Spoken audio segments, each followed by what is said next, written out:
Hello friends, एक और नई वीडियो में आप सभी का स्वागत है। फ्रेंड्स, आज की इस वीडियो में हम आप लोगों को शर्ट की बाजू कटिंग करने का क्या सही तरीका होता है, तो इस वीडियो में वो समझेंगे।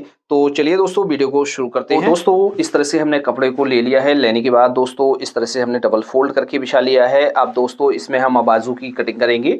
तो बाजू की कटिंग करने के लिए हम किस तरह से कपड़े को बिछाते हैं, तो इसके भी दो तरीके होते हैं कपड़े को फोल्ड करने के। पहला जो हमारा तरीका होता है, इस तरह से हम सीधा फोल्ड कर लेते हैं।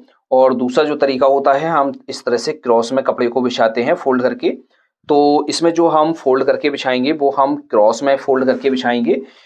अब सबसे पहले एक मार्क हम ऊपर से लगा लेते हैं इस तरह से। हम इसकी बाजू की लंबाई का निशान लगाएंगे। तो इसकी बाजू की जो लंबाई है वो 23 इंच है, यानी 23 इंच है। तो 23 इंच में हम क्या करेंगे, 1 इंच हम माइनस करते हैं, क्योंकि इसमें जो हम कफ लगाएंगे वो कफ की जो चौड़ाई रखेंगे वो रखेंगे हम 2.5 इंच। तो इस तरह से हम इसमें 1 इंच माइनस करते हैं। और हाफ इंच जैसे हमारा बढ़ जाता है, तो वो हम जब बाजू को लगाते हैं तो हम नीचे से जब बाजू को छांटते हैं तो वो भी हमारा माइनस हो जाता है। तो इस तरह से हमारी जो है 22 इंच, 22 इंच में 1 इंच हमारा दबाव में चला जाता है, तो हमारा बचा 21 इंच, और प्लस हमारा जो है 2.5 इंच का कफ लगेगा। तो ये हो गया 23.5 इंच। और 23.5 इंच में हाफ इंच जब हम बाजू को अटैच करते हैं तो यहाँ से हम पल्ले को छांट देते हैं, तो जिससे हमारा हाफ इंच माइनस हो जाता है। तो इस तरह से, और हमारा दबाव में भी जाता है। तो इस तरह से हमारी जो बाजू की लंबाई है वो बिल्कुल परफेक्ट आ जाती है विद कप के। अब यहाँ पर जो हम मार्क करेंगे मोहरी का, यहाँ से ही हमारा कफ अटैच होता है, तो यहाँ पर हम मार्क करेंगे 5.5 इंच पर।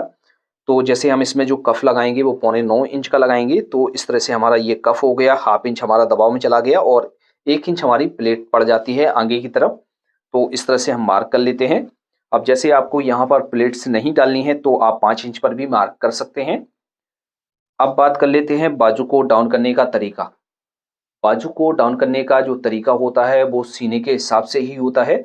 जितना भी आपका सीना है उसका आप 8वां भाग करेंगे। तो हम यहाँ से जो डाउन करेंगे वो हम डाउन करेंगे 4 इंच इस तरह से। एक तो ये फार्मूला हुआ। और एक जो फार्मूला होता है वो बहुत ही सिंपल फार्मूला होता है। जैसे हमने फ्रंट के आर्मोल को जितना भी काटा है, जैसे हमने 8.5 इंच फ्रंट के आर्मोल को काटा हुआ है, तो हम यहाँ से क्या करेंगे, 9 इंच पर मार्क करेंगे यहाँ से। और क्रॉस में जब हम मार्क करेंगे वो हम 9.5 इंच पर मार्क करेंगे। लेकिन आपको ये ध्यान रखना है, ये वाला सेंटर और ये वाला जो सेंटर है बिल्कुल बराबर आना चाहिए इस तरह से। तो ये दो तरीके होते हैं बाजू को डाउन करने के लिए। तो यहाँ से इस तरह से मार्क करेंगे। अब इसमें जैसे आपको यहाँ से बाजू को लूज रखना है तो यहाँ से इस तरह से मार्क कर सकते हैं। और जैसे आपको फिटिंग में रखना है तो आप सिफर से मार्क करेंगे। इस तरह से सिफर को ले लेंगे। लेने के बाद फ्रेंड्स यहाँ पर इस तरह से मार्क करेंगे। अब बाजू में ऊपर की तरफ राउंड किस तरह से दिया जाता है, तो यहाँ से जो हम यहाँ से लेकर और यहाँ तक 2.5 इंच पर मार्क करते हैं। यहाँ से लेकर यहाँ तक तो हमारी जो बाजू है बिल्कुल स्ट्रेट रहती है। और यहाँ से हम जो है राउंड में इस तरह से शेप दे देते हैं इस तरह से। तो इस तरह से हमारी ये मार्किंग हो जाती है। इसकी भी हम कटिंग कर लेते हैं।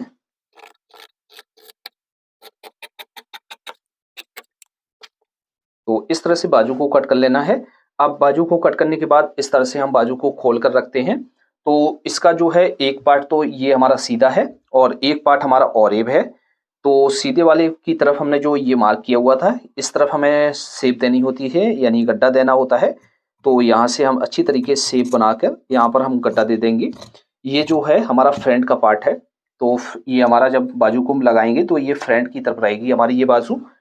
तो इस तरह से हमने इसमें चटका लगा लिया है। अब इसमें हम चाक पट्टी को कट करते हैं। तो चाक पट्टी हम किस तरह से कट करते हैं और किस तरफ करते हैं, तो ये जो उठा वाला हिस्सा देख रहे हैं और ऑरिब वाला हिस्सा देख रहे हैं, तो बैक साइड की तरफ हमारी चाक पट्टी कट की जाती है। तो इस तरह से हम इसको रखेंगे और इस बाजू को हम इस तरह से फोल्ड करेंगे कि ये जो बाजू के जो पार्ट हैं ये तीनों बराबर हो जाएं। जितना हमने फोल्ड किया हुआ है, एक पार्ट ये है और दो पार्ट ये हो जाएंगे, यानी दो भाग ये हो जाएंगे। तो इस तरह से आपको फोल्ड करना है और इसकी बैक में हम चाक पट्टी को कट करेंगे। यहाँ से जितनी भी आपको लंबी रखना है तो हम यहाँ से 5.5 इंच पर मार्क कर लेते हैं। और यहाँ से यहाँ तक तो हमें सीधा लाना है और यहाँ तक, यहाँ पर क्रॉस में कट कर देना है। तो इस तरह से हम बाजू को कट कर लेते हैं। अब आपको ये भी ध्यान देना है कि जैसे आपकी जो यहाँ पर जो शेप है जैसे गड़बड़ है, तो आप इसको जैसे ज़्यादा है, ये बैक ज़्यादा उठी हुई है, तो आप क्या करेंगे, थोड़ा सा हल्का कम भी कर सकते हैं। तो इस तरह से हम बाजू की कटिंग कर लेते हैं। तो अच्छी तरीके से आपको समझ में आ गया होगा।